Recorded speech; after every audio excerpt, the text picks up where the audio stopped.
사람들은 선택의 순간마다 비슷한 말을 합니다. 이번엔 다르게 해볼까? 하지만 결과는 자주 익숙한 쪽으로 갑니다. 관계에서는 말하지 않던 방식으로 다시 침묵을 고르고, 일에서는 안전한 선택을 반복하고, 결정은 늘 마지막에 미뤄집니다. 머릿속에서는 이미 여러 가능성을 떠올렸습니다. 이렇게 해도 되고 저렇게 해도 될 것 같죠. 그런데 막상 선택해야 할 순간이 오면 손은 늘 같은 방향으로 움직입니다. 이건 큰 선택에서만 나타나지 않습니다. 메시지 하나를 보낼지 말지, 회의에서 말을 할지 말지, 약속을 잡을지 미룰지 같은 사소한 장면에서도 반복됩니다. 그래서 시간이 지나면 사람은 이렇게 말하게 됩니다. 나는 왜 항상 이 선택만 할까? 알면서도 또 이렇게 했네.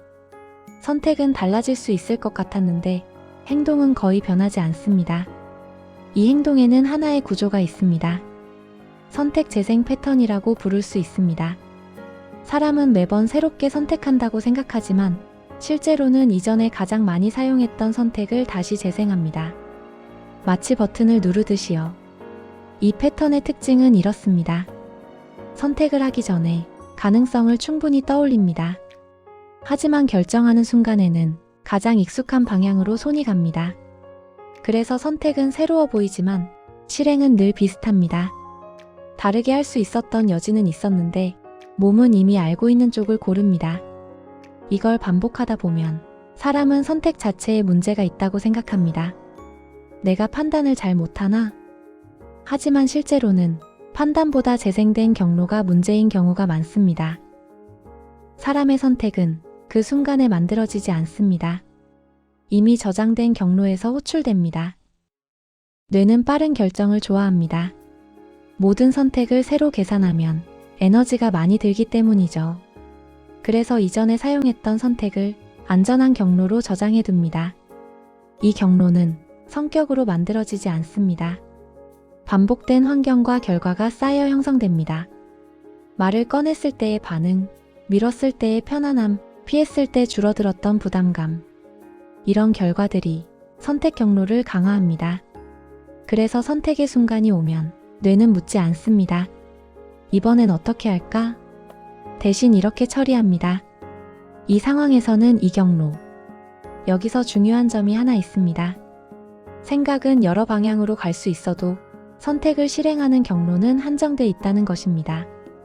그래서 사람은 충분히 생각했는데도 결과는 늘 비슷하다고 느끼게 됩니다. 이 패턴이 계속되면 사람의 삶은 서서히 굳어집니다. 큰 변화가 없어 보여도 선택의 폭은 점점 좁아집니다. 관계에서는 항상 비슷한 역할을 맡게 되고 일에서는 익숙한 위치에서만 움직이게 됩니다. 시도는 있지만 결정선은 늘 같은 곳에 머뭅니다. 이 과정이 길어지면 사람은 외부 이유를 찾기 시작합니다.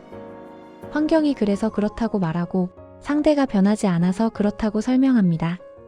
하지만 실제로는 환경이 선택을 제한한 게 아니라 반복된 선택이 환경을 고정시킨 경우가 많습니다. 그래서 시간이 지날수록 선택지가 없다는 말이 나오고 새로운 기회가 와도 그걸 선택지로 인식하지 못하게 됩니다. 선택은 계속하고 있는데 삶의 방향은 거의 움직이지 않는 상태.